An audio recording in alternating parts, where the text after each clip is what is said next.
وما أمروا إلا ليعبدوا إلها واحدا لا إله إلا هو سبحانه عما يشركون.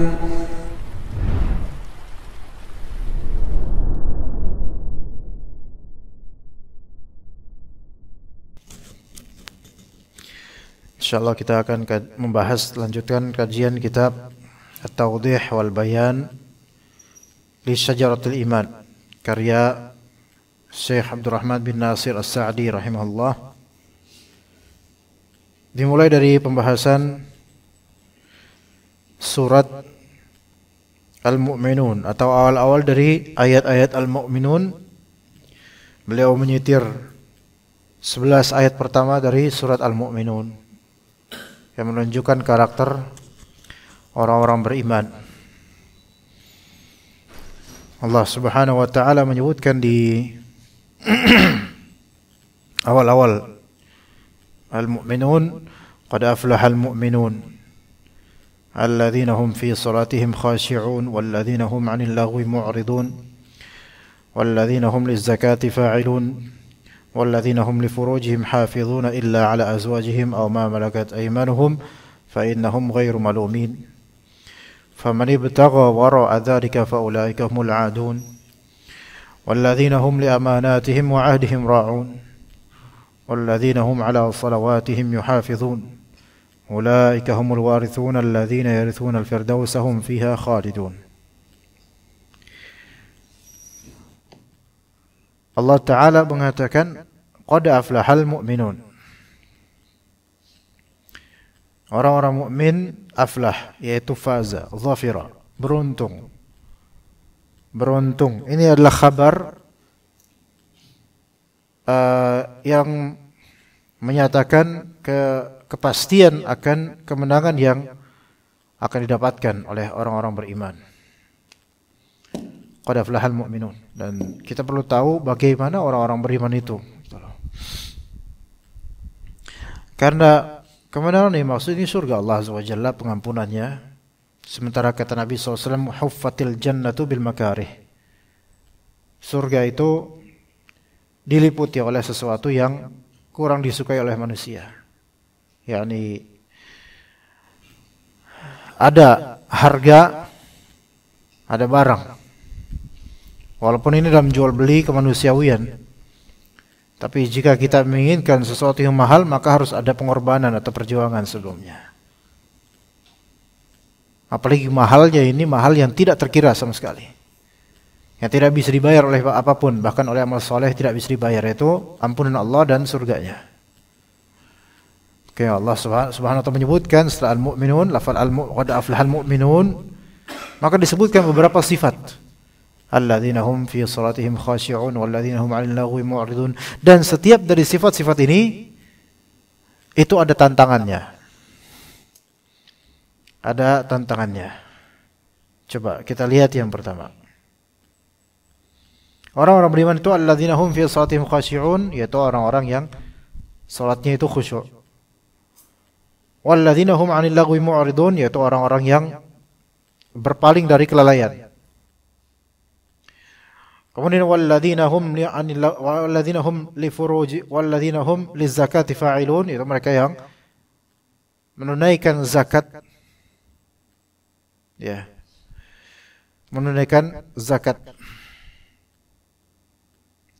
Namun ada juga yang menyatakan bahwa zakat yang dimaksud ini adalah pembersihan hati. Ya. Zakat di sini memang pembersihan, namanya zakat artinya pembersihan. Itu orang-orang yang membersihkan dirinya. Makna pertama dari ayat keempat ini yaitu orang-orang yang menunaikan zakat secara fikih.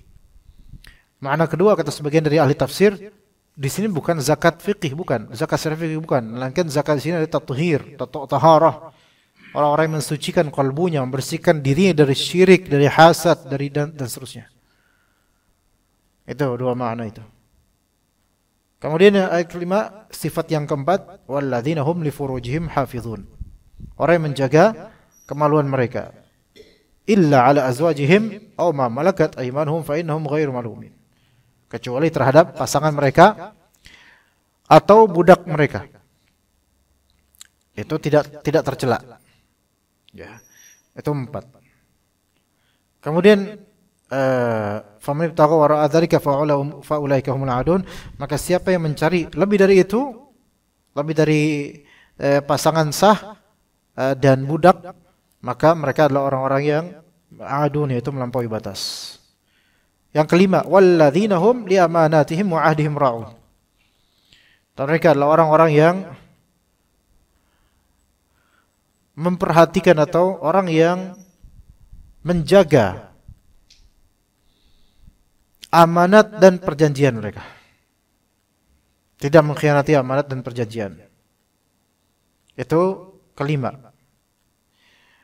Kemudian yang berikutnya, yang keenam, walladzina hum ala salawatihim yuhafizun, yaitu orang yang menjaga salatnya. Barakun ulaika humul warithun, mereka adalah orang-orang yang mewarisi mendapatkan warisan, yarithunul firdausahum fiha khalidun. Itu surga Firdaus, mereka abadi di dalamnya. Dari 6 sifat ini, mana yang tidak ada tantangannya, jemaah? Ada enggak tantangannya? Semuanya ada tantangan, Pak. Iyalah. Orang-orang beriman beruntung. Kenapa? Alladzina hum fi salatihim khashi'un. Itu yang khusyuk dalam salatnya. Emang dikira gampang khusyuk salatnya? Iya. Apalagi kalau nggak ngerti maknanya itu lebih susah untuk khusyuk. Iya.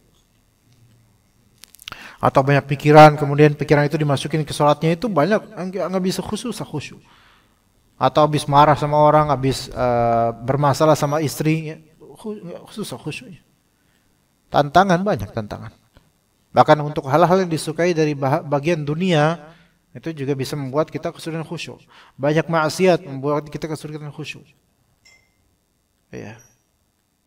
Kemudian tulisan Atlas, Wadimor, BHS, dan gajah duduk di depan itu juga membuat kita kesulitan. Jadi tantangan untuk bisa khusyuk ya banyak. Ya. Sementara kita dituntut untuk khusyuk untuk mendapatkan predikat orang beriman yang beruntung gitu loh. Ya, seandainya keberuntungan ini nggak ada tantangan, ya semua orang bakal beriman gampang soalnya. Tapi kan setiap sholat kita ada tantangan masing-masing.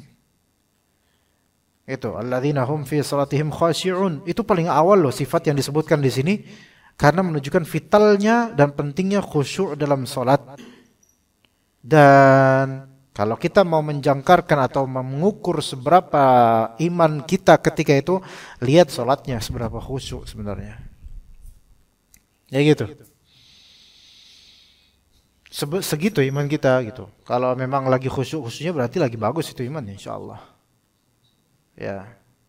Dan khusyuk itu akan berefek juga setelah selesai sholat. Jadi bukan pas sholat dong khusyuk, habis itu selesai sholat nggak kelihatan lagi jadi orang jahat lagi. Enggak. Kalau yang benar sholatnya khusyuk, maka akan berefek pada selesai sholatnya. Walaupun nanti ya kemudian ada kalanya tergoda lagi untuk bermaksiat. Ya manusia kayak gitu. Kemudian walladzina hum 'anil lagwi mu'ridun, yaitu orang-orang yang memalingkan diri dari al-laghu. Al-laghu, apa itu al-laghu? Al-laghu. Laghu di sini bisa dalam salat, bisa di luar salat. Laghu bisa maknanya ma yakhturu bil bal 'inda dzikri shalah. Dzikri shalah bi jami'i dhiddiyah. Itu laghu adalah ketika salat apa yang terbesit di pikiran, apa yang hadir di pikiran ketika salat. Dari sesuatu yang berlawanan dengan salat. Dari sesuatu yang bertentangan dengan salat, bukan bagian dari salat, bukan bagian dari ayat atau zikir, bukan. Itu laghu namanya. Di Indonesia ada namanya lagu dari bahasa Arab, laghu. Iya. Lagu, song, ya. Nah, Lagi sholat kita kepikiran sesuatu bagian dari dunia, nggak ada itu urusannya sama sholat, nggak ada urusannya sama ayat yang kita baca atau kita dengar, maka itu adalah kelalaian dalam sholat. Maka siapa yang dalam sholatnya bisa dia menghindari kelalaian itu, nah ini baru orang beriman yang beruntung. Tapi kalau ternyata dia keikut, kebawa arus pikiran, akhirnya sholatnya nggak ada isinya, nah ini baru beriman sih beriman, tapi kurang beruntung.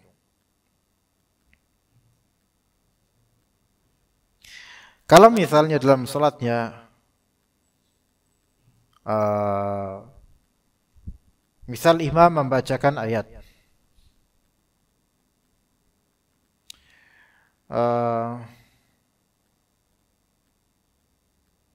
apa coba sebutkan ayat, kebanyakan ayatnya ini soalnya nih. Ada ribuan ayat. Misalnya watini wa zaitun. Kemudian yang kegambar di benak Masjid Atin Taman Mini. Terus kegambar di benak Az-Zaitun, di sini zaitun produksi madu dari produksi CV perusahaan fulan. Gimana? Mungkin ini masih ringan, masih kecil ya, Masjid Atin, oke, namanya Atin. Tapi kemudian akhirnya kepikiran, waktu ini masih kepikiran apa? Kepikiran bayar parkirannya berapa, terus habis itu. Ini udah lagu, udah melenceng. Tapi kalau misalnya mengingat seperti apa buah tin, seperti apa minyak zaitun, dan betapa itu kuasa Allah gitu loh. Lah ini nggak apa-apa, ya.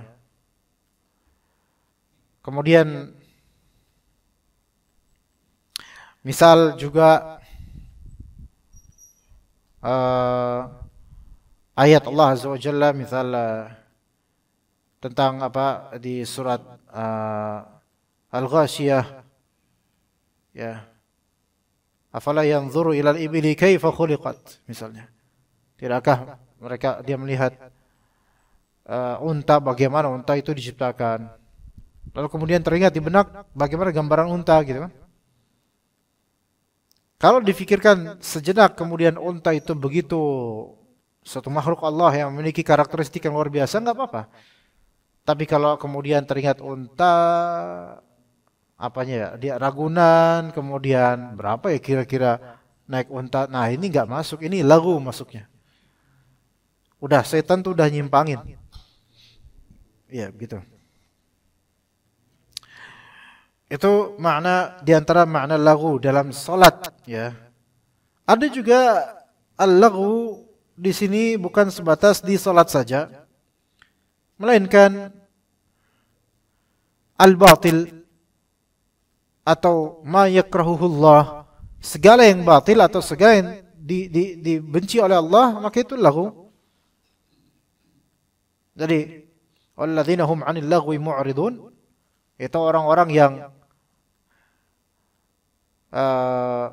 memalingkan diri dari kelalaian baik dalam salat maupun kelalaian di luar salat. Dan di luar salat ini lebih umum lagi. Segala apa? Segala kebatilan dari kalimat, pembahasan, candaan yang batil, atau aliran atau pemikiran berpaling dari itu, nggak mau ikutan. Atau kebatilan berupa perbuatan maksiat misalnya, atau ma la faidata fih wala khaira fih, apa yang enggak ada faedahnya dia enggak ikutan. Dia enggak dapat benefit apapun dari pembahasan atau dari perbuatan atau dari perkumpulan itu, maka ini karena ini lagu, yaitu batil, tidak ada artinya, tidak memproduksi amal saleh. Begitu juga insyighal bima la yanfa', menyibukkan diri dengan sesuatu yang tidak bermanfaat, maka ini termasuk lagu.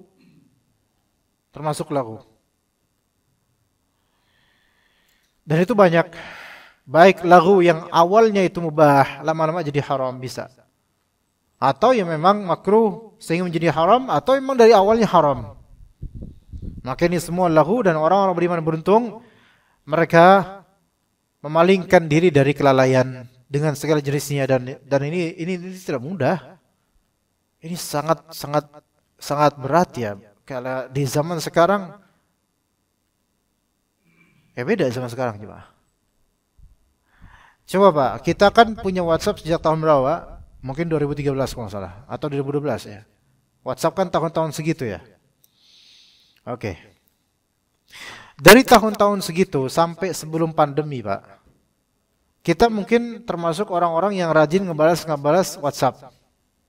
Tapi coba sekarang ini, bisa nggak kita pending balas WhatsApp? Padahal kita udah buka WhatsApp, tapi banyak yang nggak kita balas, belum kita balas. Masih apa namanya, belum kebaca gitu. Bisa dipahami nggak maksud saya Pak?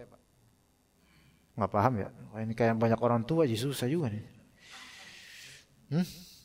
Gitu Pak ya. Sekarang jadi kayak misal contoh saya aja Pak. Di WhatsApp saya ini ada 29 yang masih berhijau-hijau gitu. Termasuk Pak Sarno ini. Bismillah, bentar saya buka. Assalamualaikum, waalaikumsalam. Afwan Ustaz, ana izin dulu, ini masih di kerjaan, syukron. Waalaikumsalam. Ya Pak, nih saya lagi kajian, syukron.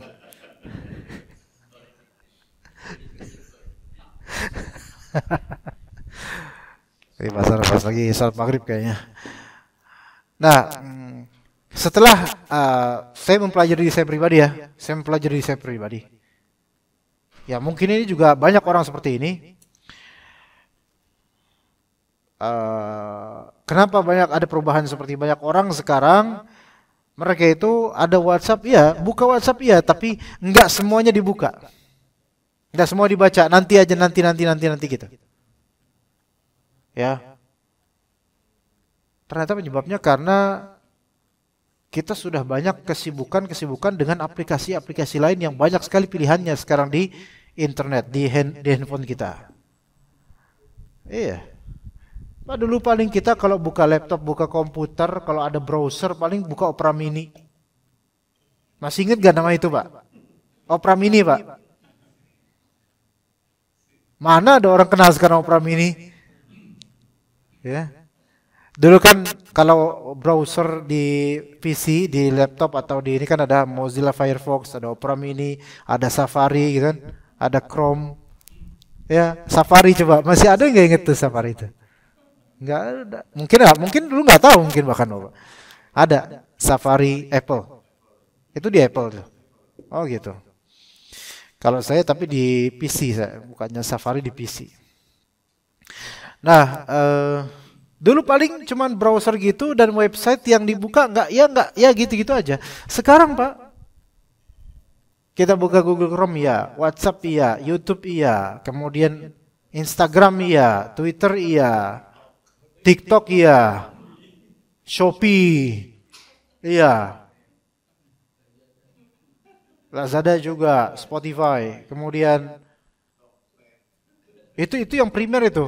Masih ada yang liga kedua tuh, masih ada. Netflix dia, terus apa lagi? Sok banyak. Spending time dengan handphone kita itu sekarang itu lebih banyak dibandingkan tahun-tahun dulu. Kalau kita mau sadarin, tapi kenapa kok WhatsApp itu balasnya itu lebih lembet? Enggak seresponsif dulu. Karena udah terlalu banyak pilihan dari platform-platform ya, yang rata-rata sebenarnya kelalaian, rata-rata gitu.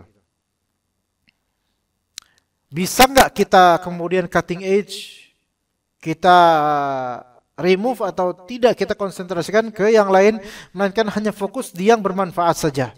Itu susah. Kalau Gen Z sekarang Pak dan generasi Alpha itu banyak melihat video bikin TikTok ini, itu banyak banget Pak. Saya sampai waktu naik bis tungga apa bisa apa itu yang cepat itu? Bukan.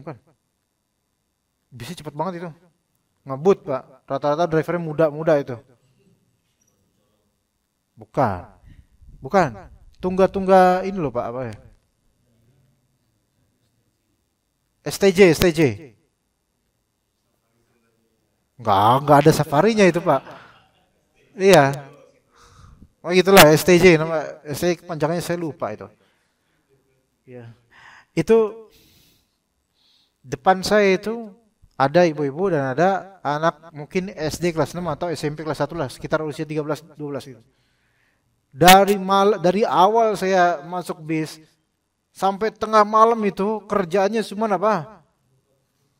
Apa TikTok scroll up down apa gitu, terus habis itu live dia dan social streaming. Astagfirullahaladzim. Dari awal sampai akhir gitu loh. Jadi seterus sampai tengah malam itu. Emaknya ngapain? Nonton Indosiar. Sinetron. Gitu. Nonton Indosiar. Berisik gede suaranya. Terus anaknya lain, apa? Surat Yasin Syekh Sudes, biasa kesurupan aja. Ya kan gitu. Langsung mulai, kan suara gede, karena anak terganggu dong. Anak Yasinin. Iya. Mungkin dia kira kayak udah meninggal, jangan-jangan gitu loh. Anak bacain anak ini surat Yasin. Maksudnya apa? Kan orang biasanya kalau dengar surat Yasin ingat ada yang meninggal atau ingat wafat gitu ya. Maksudnya ente ingat kematian coba apa menonton terus nggak habis-habisnya gitu. Masalah gitu, nasihat aja. Nah, cuman apakah Gen Z doang yang kayak gitu? Ternyata Pak, yang generasi milenial kayak saya termasuk, dan atasnya generasi boomer termasuk bapak-bapak, itu sebenarnya udah mulai terjangkiti ini Pak. Saya nggak tahu tentang bapak-bapak di sini, di Muhajirin insya Allah bagus semua. Ini mungkin kisah di negeri lain ya.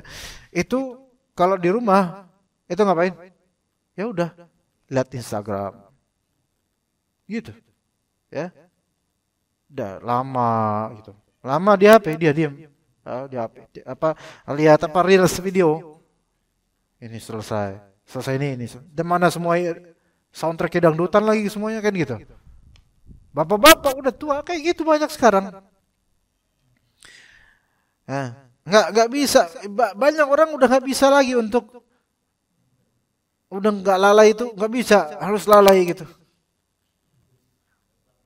Iya, susah emang ini adiktif Pak, adiktif banget. Skrill apa namanya reels video itu adiktif Pak. Orang kalau misalnya nggak nyadarin, nggak stop itu akan terus, nggak ada habisnya. Sampai hatta ya kali yakin gitu, sampai saya mati gitu. Subhanallah. Anda sendiri pernah diomelin sama jemaah sendiri Pak. Jemaah umrah itu usianya beliau seperti 70 sekian. Udah tua, Betawi. Banget Betawinya itu banget Pak. Ya, medoknya itu luar biasa tuh. Itu mungkin kalau di sini pakai sabuk hijau kali itu. Iya, Betawi banget itu. Punya cucu berapa belas. Nah, itu anak sekamar sama beliau kemarin umrah Desember November tuh.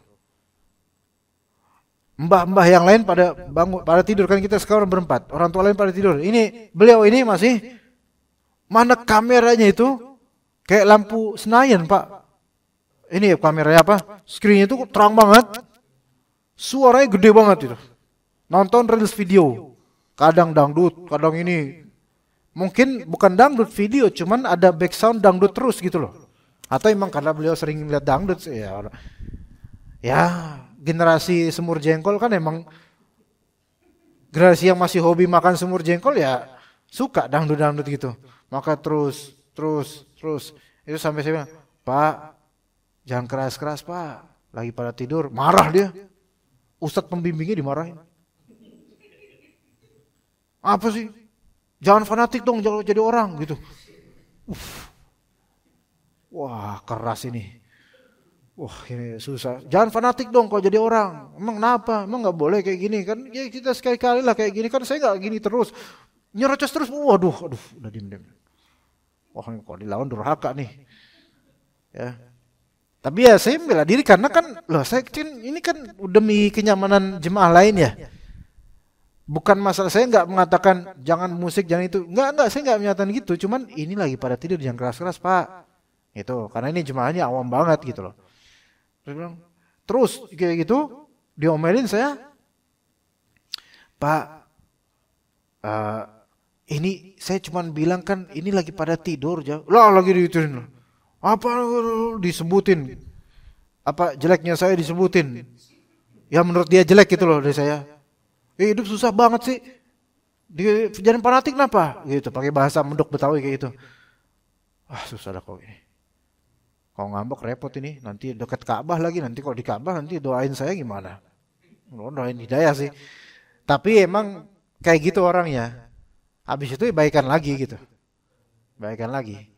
Tapi ternyata sampai orang berusia 70 tahun aja ketagihan kayak gini, kemudian tidak ngelihat daerah sekitar, udah nggak ngerasa lagi orang tuh keganggu gitu loh. Ya. Jadi bukan anak-anak muda aja Pak sebenarnya.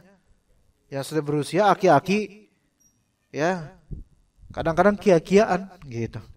Tahu kia-kiaan nggak Pak?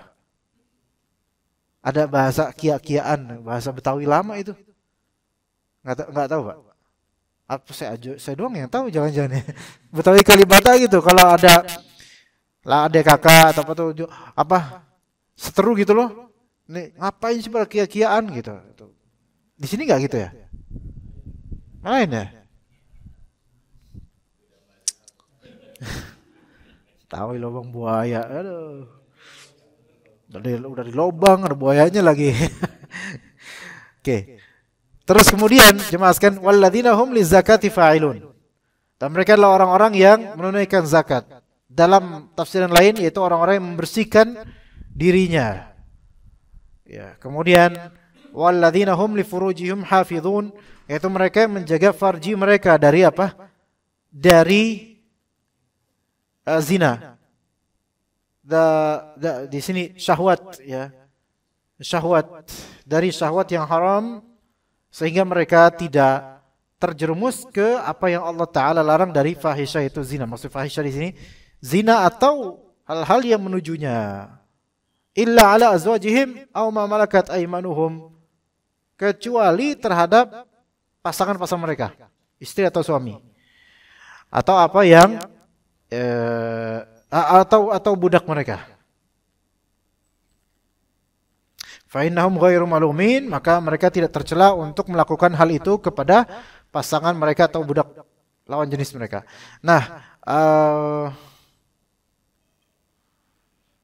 masalah kayak istimna, onani dan semisalnya itu kalau pasangan yang melakukan kepada kita maka itu boleh. Kata para ulama itu boleh. Karena di sini kecuali pasangan mereka yang melakukannya maka ini boleh. Tapi kalau melakukan sendiri maka itu tidak boleh. Faman ibtagha wara'a dzalika faulaika humul adun.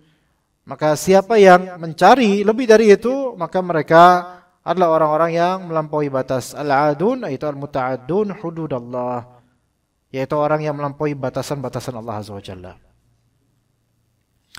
Taib kemudian walladzina hum li amanatihim wa ahdihim ra'un. Itu orang-orang yang menjaga, orang-orang yang memperhatikan dan menunaikan dua hal, amanat dan juga ahd. Amanat itu ya amanah yang dibebankan, ahad itu adalah perjanjian. Mereka menunaikan itu. Kalau mereka janji, mereka tidak mengingkari, menunaikannya. Kalau mereka beramanah, menjalani amanah, mereka menjalaninya. Dan ini juga ada tantangan tersendiri. Sebagaimana tadi tentang masalah kemaluan, itu tantangannya besar. Di zaman sekarang apalagi. Amanah itu juga tantangannya besar. Karena sekarang manusia itu mudah berkhianat. Mudah membelot. Dan juga ahad, mudah mengingkari janji, kabur dari janjinya sendiri. Itu biasa itu. Sekarang banyak subhanallah. Janji-janji ini terutama para politician itu, para politikus itu. Jadi orang yang sering mengobrol janji adalah orang yang paling sering untuk mengingkarinya, itu pasti itu. Karena seandainya kita tuh mengerti apa di balik tagihan janji, maka kita nggak bakal berjanji. Iya, karena janji itu beban sebenarnya. Kata Nabi SAW, al-wa'du dainun. Janji itu hutang. Seandainya orang tuh ngerti susahnya bayar utang, nggak bakal ngutang dia. Kecuali kepepet darurat banget ya. Iya. Kalau bisa nggak ngutang jangan deh gitu loh. Tapi kalau emang kebutuhan primer yang tidak mungkin terwujud kecuali dengan hutang, ya mau gimana lagi. Atau hajat yang sangat mendesak, ya mau gimana lagi. nggak ada cara lain. Tapi bagi yang sebenarnya bisa ngutang bisa sabar dikit gitu, itu sebenarnya nggak usah ngutang karena pertama kita nggak tahu kapan kita wafat. Masa wafat ngorisin hutang. Kemudian yang kedua, kita juga belum tahu, belum tentu yakin kita bisa bayar full. Banyak orang sekarang masalah utang, coba Bapak-bapak lihat sekarang tuh banyak orang gantung diri loh. Berita-berita sekarang, kalau antum lihat di reels, di video kayak gitu, di berita-berita kayak gitu, gantung diri, ini mati di sini, ini mati di sini. Ada subhanallah, ibu sama anaknya lagi pergi ke sekolah anaknya, ibu lagi nganterin anak ke sekolah, suaminya gantung diri. Subhanallah, ada apa gitu? Dan ternyata setelah diriset banyak sekali kasus karena pinjol. Emang pinjol separah itu ya? Parah Pak. Karena pinjol itu gini loh Pak, dia tuh pertama bunganya. Ya, sekarang pinjol itu kan ada yang legal dan ada yang ilegal. Yang ilegal tuh ada yang pakai aplikasi di Google Play, ada yang hanya lewat SMS atau WhatsApp ada, atau Telegram. Kalau yang legal memang pakai aplikasi Google Play atau memang di bank langsung, nah ini legal. Kalau yang legal mungkin bertanggung jawab bisa, ya maksudnya sesuai prosedur, tapi tetap menjadi bayangan hantu untuk orang yang berhutang. Tetap, karena namanya hutang kan hantu itu. Nah, tapi yang ilegal ini yang berbahaya Pak. Ilegal ini yang berbahaya. Misalnya tergoda karena kebutuhan mendesak dan teman-teman gak ada yang bisa memberi pinjaman. Akhirnya cari pinjol lewat aplikasi yang mudah. Atau ada iklan-iklan di mana gitu. Dia di website atau apa ya, diklik kemudian sekali klik kena phishing HP-nya. Phishing ngerti gak Pak? Pasti Pak Toto ngerti phishing Pak ya. Phishing itu apa istilahnya Pak kalau Indonesia itu Pak? Jadi kayak dirasukin gitu HP kita udah dikontrol, bisa dikontrol oleh mereka gitu. Ya dihack gitu, diretas. Nah, diretas. Itu terjadi tuh Pak. Bisa itu. Hanya mengklik beberapa link yang ditawarkan dengan iming-iming gitu loh. Kadang iming tanpa bunga, bohong banget itu. Ya. Nah, kemudian yang bikin orang tuh kalau misalnya dihack Pak HP-nya Pak, itu gak enak Pak, karena privasinya udah kebuka semua. Kemudian nomor akun rekening banknya itu juga bisa ketahuan. Kemudian juga passwordnya atau patternnya itu ketahuan semua. Keywordnya juga ketahuan juga berapa. Itu bisa itu. Bahaya banget itu. Dan daftar kontak yang ada di kita itu bisa dilihat. Makanya banyak kasus pinjol. Satu orang pinjol, dia minjam, itu yang kena siapa? Keluarganya kena semua Pak. Bahkan temennya kena, padahal nggak tahu apa-apa. Tetangga kena itu. Ya. Makanya kalau bisa namain di kontak itu, jangan namain nama-nama yang familiar, misalnya istriku, bidadariku, itu ketahuan istrinya. Ya, bilang misalnya setan gitu, nah itu nggak bakal diambil sama mereka misalnya. Ya, ya, itu diambil kemudian, ini ibunya, ini saudara, ini dipelajari, akhirnya ditagih juga itu. Kalau misalnya nggak bisa atau kabur, bakal kena tuh saudaranya, ibunya, tetangganya kena tuh. Nah itu banyak Pak kasus, akhirnya stres sendiri itu kan, karena selain dia nggak bisa bayar, dihantui terus, juga disalah-salahin sama saudara-saudaranya. Kamu kenapa? Pressure-nya itu, tekanannya kuat. Istri kemudian mencak-mencak karena uang kurang, ini kurang, masih punya hutang lagi, dia juga ditekan juga sama orang pinjol dan seterusnya. Wah, itu makanya ada beberapa yang sampai udah nggak tahan akhirnya bunuh diri. Ya. Ada yang gantung diri, ada yang kemarin di Tambun menabrakkan diri ke kereta. Kalau keretanya kemudian jatuh, lah yang mati dianya. Ya kan? Nauzubillah Pak, ya.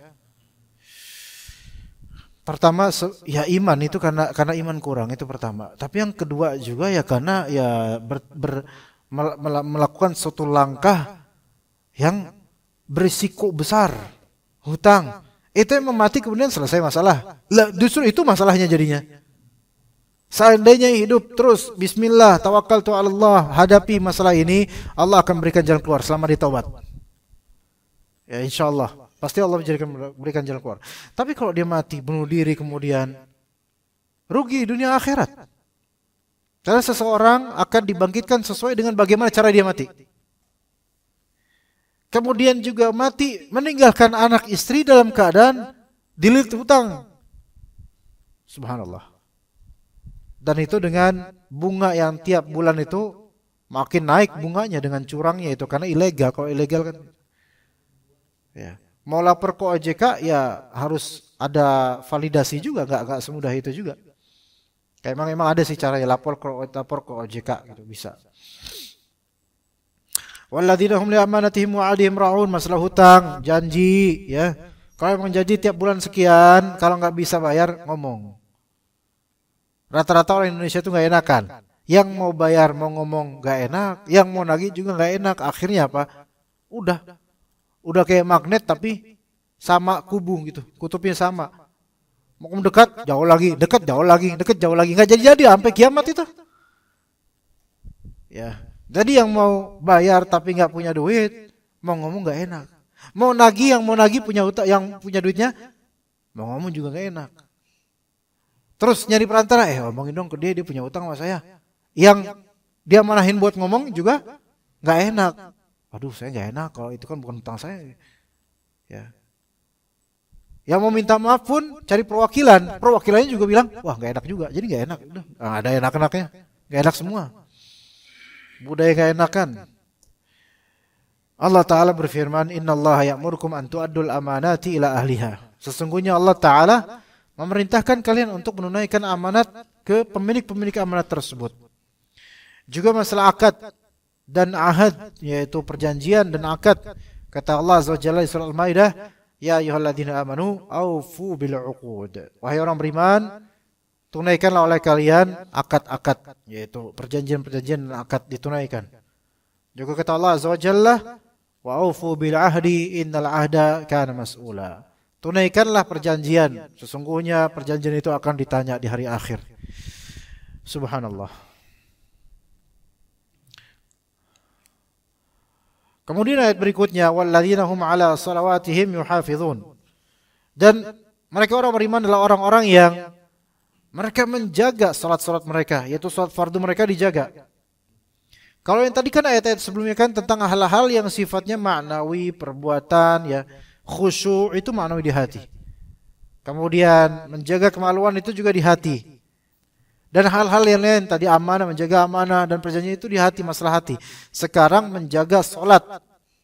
Sekarang menjaga salat, sesuatu yang tidak khafi, sesuatu yang tidak tersembunyi lagi, yaitu sesuatu yang semua orang punya, semua orang wajib dan semua melaksanakannya secara zahir, yaitu salat fardu berjamaah terutama. Mereka menjaga salat-salat mereka, yaitu menjaga waktunya, menjaga rukun-rukunnya, menjaga syarat-syaratnya, menjaga kewajiban-kewajibannya. Dijaga tuh salat. Maka orang-orang seperti ini dengan 6 kriteria ini, ulaika humul warithun, mereka berhak mendapatkan warisan berupa apa? Berupa firdaus dan abadi di dalamnya selamanya. Semoga Allah Subhanahu wa taala, semoga Allah taala menolong kita agar kita bisa melakukan kriteria-kriteria ini sehingga Allah taala ridha pada kita dan mewariskan kepada kita al-jannah. Allahumma amin.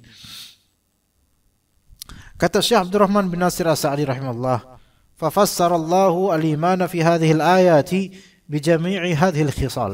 Allah Ta'ala menafsirkan iman di ayat-ayat ini dengan seluruh dari karakter-karakter yang 6 ini.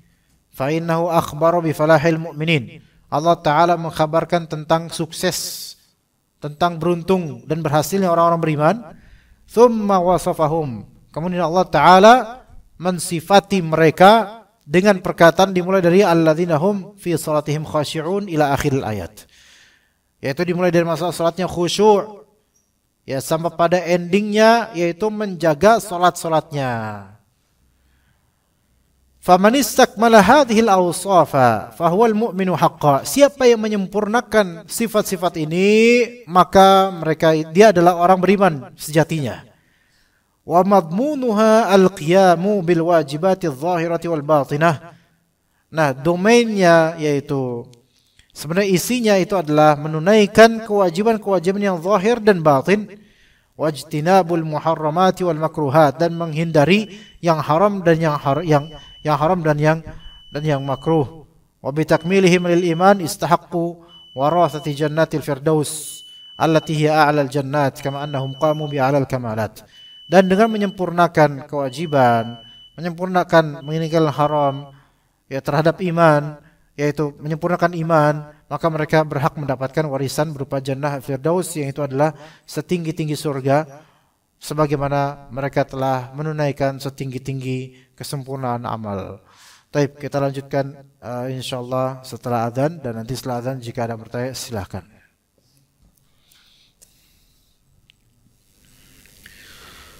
Ini pertama kali ana dengar Pak Amin azan, Masya Allah, dan mengingatkan ana sama kampung-kampung di Jawa, Pak. Jadi kangen, Pak. Masya Allah. Jadi kampung Mbah ana yang di Boyolali itu ada kayak gini azannya, orang tua juga itu, Masya Allah. Jadi keinget dan azan itu diantara syariat yang mulia, dan orang yang azan dan membiasakan azan untuk mengingatkan orang sholat itu kan di akhirat dapat ganjaran yang besar, yaitu lehernya lebih tinggi daripada yang lain. Tapi itu bagaimananya itu Allah lebih tahu ya, karena kalau dibayangkan di alam dunia ya nggak enak bayangannya, tapi Allah lebih tahu. Iya, lehernya panjang ya apa, tapi kayak itu kan akhirat ya, nggak bisa disamakan dengan bentuk di dunia. Allah lebih tahu. Betapa banyaknya muadzin-muadzin ikhlas yang ada di desa-desa loh, di musola, di langgar, di surau, di masjid-masjid yang sederhana gitu. Nadanya itu gabungan antara nada Arab padang pasir sama kerencongan gitu ya. Jadi kadang-kadang Masya Allah gitu, keroncongan ya. Kerencongan mah ini Aceh rencong. Ya, keroncongan perut ya Pak ya. Apa sih namanya? Apa ya? Ya langgam-langgam Jawa gitu kadang-kadang. Masya Allah. Ya membuat anak kangen dengan anginnya berdesir ketika terdengar suara azan di kampung-kampung itu, subhanallah. Betapa syariat ini indah banget. Ya. Pak Toto kayaknya mau nanya Pak. Tapi saya nggak bolehin gimana? Silakan Pak, fadhal. Wafik barakallah. Tentang topik dari kajian ini kan membahas tentang cabang-cabang keimanan, cabang keimanan. Ya. Yang selama ini dengar dalam kajian itu kan yang dalam hadis kalau nggak salah itu terdapat 70 sekian. Ya, ya.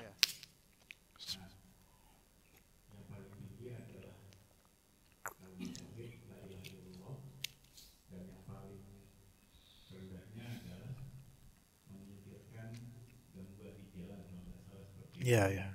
Terus yang di tengah-tengahnya itu malu juga sebagian dari iman.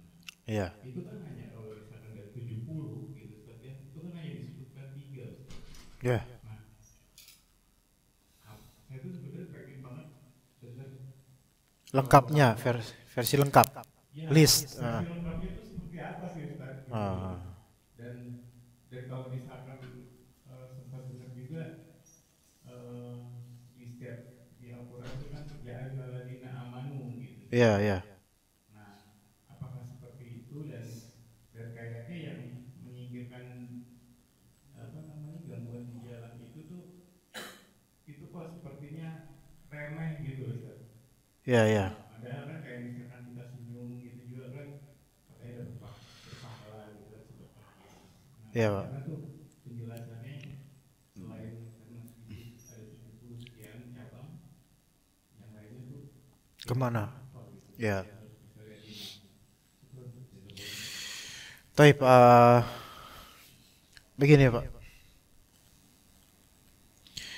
Ana pengen sampaikan di sini ya.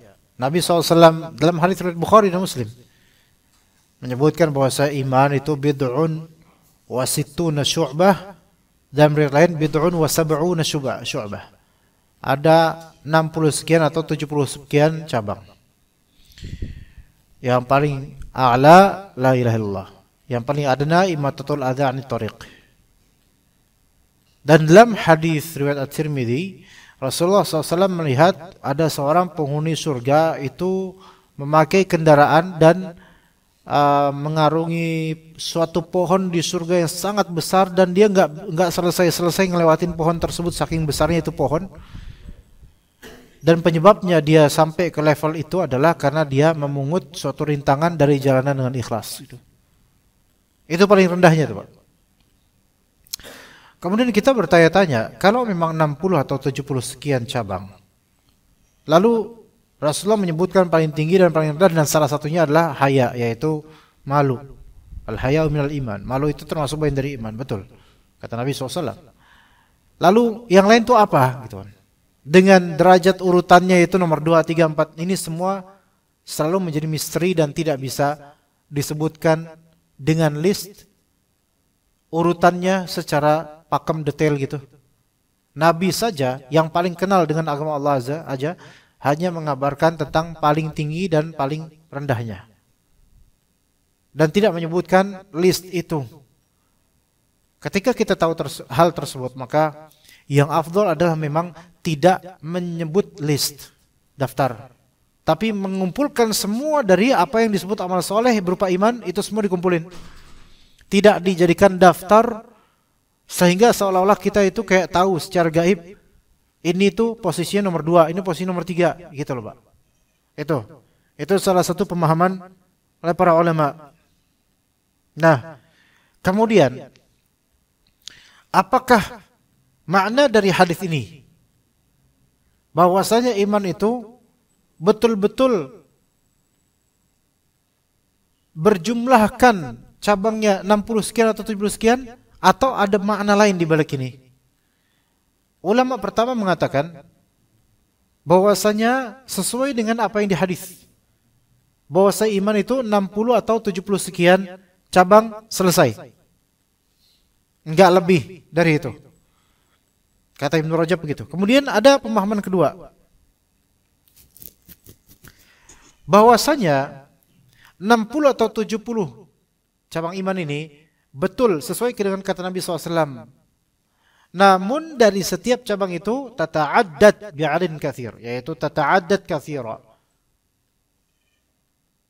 Jadi dari 60 atau 70 cabang ini masing-masing dari tema, yaitu ada tema sendiri, ada cabang sendiri. Berbilang lagi, kayak misalnya yang paling tinggi la ilaha illallah. Kan ketika ini tema tentang la ilaha illallah kan banyak sekali cabang amalannya. Seperti berdoa hanya kepada Allah, itu la ilaha illallah. Mengucapkan kalimat syahadat, la ilaha illallah. Tahlil, la ilaha illallah. Kemudian bertawakal kepada Allah, la ilaha illallah. Beribadah hanya kepada Allah, la ilaha illallah juga. Yang mana bahkan mungkin nomor 2 sampai nomor 70 sekian itu, semuanya itu sebenarnya mencakup ke dalam la ilaha illallah. Karena semua amal soleh gak bakal diterima tanpa la ilaha illallah, yaitu tanpa ikhlas kepada Allah azza wa jalla, gitu loh. Ini pemahaman kedua bagus juga, karena setiap dari tema-tema ini pasti ada bilangan cabang-cabang masing-masing. Kayak hal haya, yaitu al haya minal iman, kata Nabi SAW. Malu itu termasuk bagian iman. Kan malu itu kan banyak modelnya.